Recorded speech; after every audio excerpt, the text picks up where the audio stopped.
2025년 1월 25일 여느 때와 같이 교통단속을 하던 경찰의 눈에 불법 주차 허가증이 붙은 차량이 들어왔습니다. Driver's license, registration, insurance. Okay. Thank you. You got any weapons in the vehicle? 차에는 60대 정도로 보이는 남자와 그의 딸처럼 보이는 여자가 타고 있었고 남자는 경찰의 요구에 순순히 응하는 것처럼 보였죠. I don't know what information on truck is. I don't know that stuff. You know? Well, good thing you got her with you, huh? 그러나 등록증이 어디 있는지 모르겠다는 남자의 말에 조수석에 탄 여자가 대신 찾기 시작했지만 차 안에서 등록증은 나오지 않았습니다. You don't have registration, you don't have insurance, and all you have is an out-of-date driver's license. It's a non-licensed vehicle. You can't drive it on the road. 심지어 경찰의 지적에 남자는 자신은 그저 건설 노동자이고 트럭은 고용주의 차라고 변명을 했는데요. 그래봤자 벌금을 부과하거나 면허를 취소시키면 되는 상황이었지만 경찰은 남자의 행동과 표정이 어딘가 어색하다고 느끼기 시작했죠. Lima 107-232-003 Walter Long. 그리고 남자의 이름을 데이터베이스에 조회했을 때까지도 그의 정체에 대해 알 수 없었습니다. Oh, lovely. 단순한 교통단속에 걸린 이 남자가 FBI가 쫓고 있는 최우선 수배자 명단에 이름을 올린 인물이라는 걸 말이죠. 2022년 3월 3일 세인트루이스에 위치한 FBI 현장 사무소 요원인 데릭은 악몽과도 같은 소식을 듣게 됐습니다. 바로 재판을 앞둔 범죄자가 심리 바로 전날 증발해버렸다는 소식이었죠. 그 범죄자의 이름은 도널드 유진 필즈 2세. 혐의는 폭행과 법정 남색 행위, 증거 조작과 증인 매수 등이 있었지만 그중 그가 저지른 가장 흉악한 범죄는 바로 아동 추행과 미성년자 매매였습니다. 미주리주 유니언에서 태어나 중고차 딜러와 중고품 가게 주인, 수목 전문가로 일하던 필즈는 2013년부터 2017년까지 이전에 했던 일들보다 훨씬 더 고소득을 낼 수 있는 일을 찾았는데 그게 바로 아동 매매였던 거죠. 그는 공범인 테드 사르토리와 함께 취약계층에 있는 미성년자들을 찾아 매매를 하도록 유혹했고 일명 포주로서 그들을 착취했습니다. 처음 미성년자들에게 접근하는 역할은 필즈가 하는 것으로 확인이 됐는데 이때 필즈가 사르토리에게 대가로 받은 건 현금과 자동차, 오토바이와 크리스마스 선물, 그리고 휴가를 지원받기도 했죠. 필즈가 호의호식할 때 그의 유혹에 빠져 추락한 미성년자들은 착취를 당하고 있던 겁니다. 심지어 필즈가 저지른 일은 여기서 끝이 아니었는데요. 그는 매매를 시키던 미성년자들을 강간하고 추행하기도 했죠. 그랬던 필즈와 사르토리의 추악한 사업은 결국 2022년에 FBI에게 덜미를 붙잡히게 됐고 연방 기소됐습니다. 그리고 주요 증인 중엔 11살 때부터 필즈에게 강간을 포함한 적 학대와 정신적인 학대를 받아온 피해자가 있었죠. 데릭 요원은 피해자가 법정에서 증언할 수 있도록 도왔습니다. 피해자는 증언을 할 때마다 필즈에게 당했던 일들이 기억에서 재현되는 끔찍한 경험을 해야 했지만 놀라울 정도의 용기와 결의를 보여주며 데릭 요원을 비롯한 FBI 요원들이 필즈를 조사해 기소하기 위한 최상의 정보를 알려주었죠. 그 과정에서 조사를 도운 피해자뿐만 아니라 미주리주 곳곳에 필즈로부터 성적 학대를 받은 미성년자들이 있다는 사실이 수면 위로 올라왔습니다. FBI에선 모든 피해자들을 찾아 각각의 혐의로 필즈를 기소하려 했죠. 그런데 그 노력이 필즈가 재판 전날 사라지면서 모두 수포로 돌아가고 만 겁니다. 필즈가 사라졌다는 걸 알자마자 FBI에선 그를 쫓기 시작했는데요.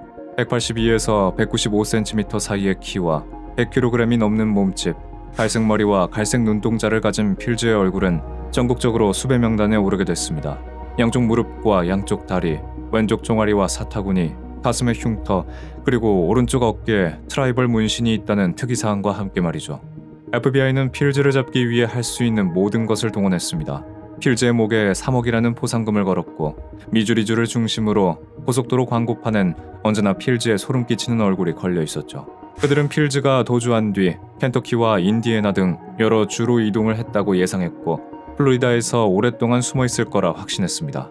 전국 고속도로 광고판에 걸린 수배 공고는 어딘가에 분명 숨어 있는 필즈가 심리적으로 궁지에 몰렸다는 생각을 하게 만들 수 있었고 무엇보다 광고판을 보고 지나친 뒤 혹시나 필즈를 마주친 사람들의 제보를 유도하기 위함이었죠. 하지만 하루, 이틀, 몇 주, 몇 달, 몇 년이 지나도 필즈의 행방에 대한 단서를 조금 더 찾을 수 없었습니다. 필즈의 이름이 FBI가 쫓은 가장 위험하고 가장 우선적으로 검거해야 하는 범죄자 목록에 올라갔음에도 수사에 진전은 없었죠. 그러던 어느 날 플로리다에 위치한 레이디 레이크 경찰서에 심상치 않은 무전이 들어왔습니다. 지역 교차로에서 교통단속을 하던 도중 잡힌 운전자의 얼굴이 몇 년 동안 고속도로 광고판에 걸려있던 얼굴과 같았다는 거였죠.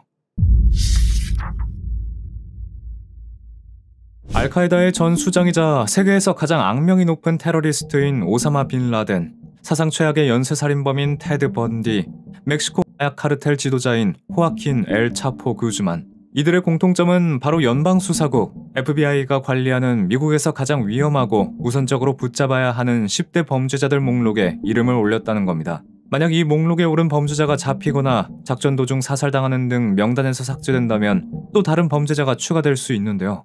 1950년에 창설된 이후 약 500명 이상의 수배자들이 이 명단에 있었죠. 그런데 2025년 1월 25일 저는 그 10대 범죄자 중 한 명이 붙잡혔다는 믿기 어려운 소식을 듣게 됐습니다. 그런데 그보다 더 놀라운 건 몇 년 동안이나 FBI의 포위망을 벗어나 있던 범죄자가 일상적인 토요일 아침에 고작 교통단속 중에 붙잡혔다는 사실이었죠. 그 범죄자를 붙잡은 건 미셸 빌브리 경관으로, 빌브리 경관은 플로리다주 레이디 레이크에 위치한 롤링 에이커스 로드 교차로에서 불법 스티커가 부착된 차를 발견했다고 설명했는데요. 해당 트럭은 순찰차에 장착된 자동번호판 인식 시스템에서 등록이 되지 않는 차량이라고 조회가 돼 차를 세웠다고 했죠. I didn't know what supposed to pull over back there or not. You're good. Okay. All right. Hands up. Thank you. Driver's license, registration, insurance. Okay. Thank you. 그런데 운전자의 차 안에서는 차량 등록증이나 보험 등록증은 나오지 않았죠. So whose truck is this? Joe Michaels. I'm an employee. 이때 빌브리 경관이 운전자에게서 찾을 수 있던 건 오래전에 만료된 운전면허증 하나였는데요. 면허증에 적힌 이름은 월터 롱. 빌브리 경관은 일단 그 면허증으로 운전자의 신원을 조회하기 위해 순찰차로 향했다고 했습니다. 그때 다른 경찰들이 지원을 위해 현장에 도착했고 순찰차 안에서 윌터롱이란 이름으로 데이터베이스 조회를 한 빌브리 경관은 운전자가 가짜 면허증을 냈다는 걸 알아냈다고 했죠. We continued to call him by the false name that he provided because we didn't want to alert him that we were really on to what his true identity was. 어색한 변명과 가짜 면허증, 그리고 등록되지 않은 차량을 보고 확실하게 운전자가 뭔가 숨기고 있다고 생각한 빌브리 경관은 그가 돌발 행동을 하지 않고 계속해서 조사에 응하게 한 뒤 신원을 알아내기 전까지 붙잡아두기 위해 태연한 척 연기를 한 거였습니다. 그리고 다시 순찰차에서 내려 트럭으로 갔을 때 No panic. Go figure. 도난 차량을 추적할 수 있는 차량 식별번호까지 없다는 걸 확인했다고 했죠. 이 이야기만 들어도 운전자는 자신의 신원을 숨긴 채 경찰을 피해 다니고 있던 게 분명했습니다. 그렇게 빌브리 경관은 행여 운전자의 차 안에 총과 같은 무기가 있을 것을 걱정해 그를 차 안에서 내리도록 했다고 설명했는데요. 그때 지원을 나온 그녀의 동료 경찰이 은밀하게 그녀를 불렀고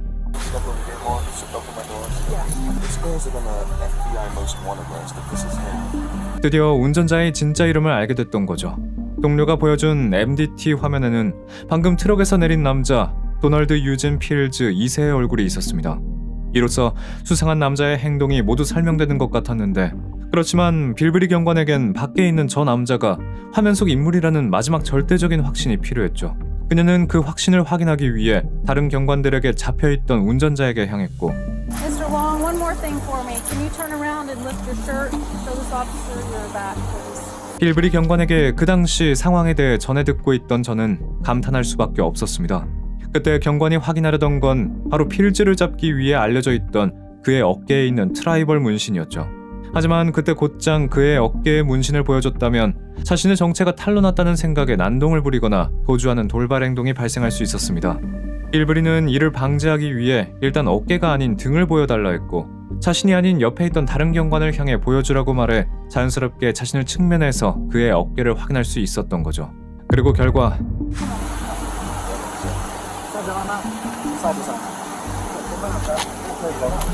Put your arms behind your back. Put your hands behind your back. Alright. 빌브리 경관은 선명하게 남아있는 문신을 확인했고 현장에서 3년 동안 FBI를 따돌린 범죄자를 체포하게 된 겁니다. 그렇게 붙잡힌 도널드 유진 필즈는 2025년 2월 14일 세인트루이스 연방지방법원에서 열린 첫 번째 재판에 출두했는데요. 어이가 없는 건 그가 재판장에서 아동 범죄를 포함한 모든 혐의에 무죄를 주장했다는 거였죠. 하지만 약 3년 동안 도주했던 필즈가 이번엔 자신이 저지른 죄에서 도망칠 수 없을 겁니다. 왜냐하면 그가 숨어있는 그 시간 동안 사건의 주요 증인이었던 피해자가 재판장에 서서 그에 대해 불리한 진술을 하는 날을 기다렸기 때문이었죠.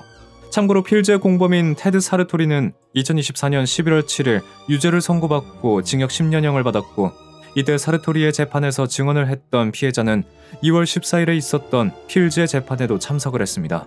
FBI는 법적 절차가 진행되는 동안 피해자에게 필요한 모든 서비스를 지원할 거라 밝혔죠. 또한 필즈를 재판장에 세울 수 있는 큰 공로를 세운 건 미셸 빌브리 경관을 포함한 레이디 레이크 경찰들의 예리한 수사 감각과 침착한 대처였는데요. 레이디 레이크 경찰과 증언을 하게 될 피해자의 용기에 박수를 보내고 싶고 그들의 노력이 수포로 돌아가지 않도록 범죄자에게 마땅한 형벌이 내려지길 바랍니다.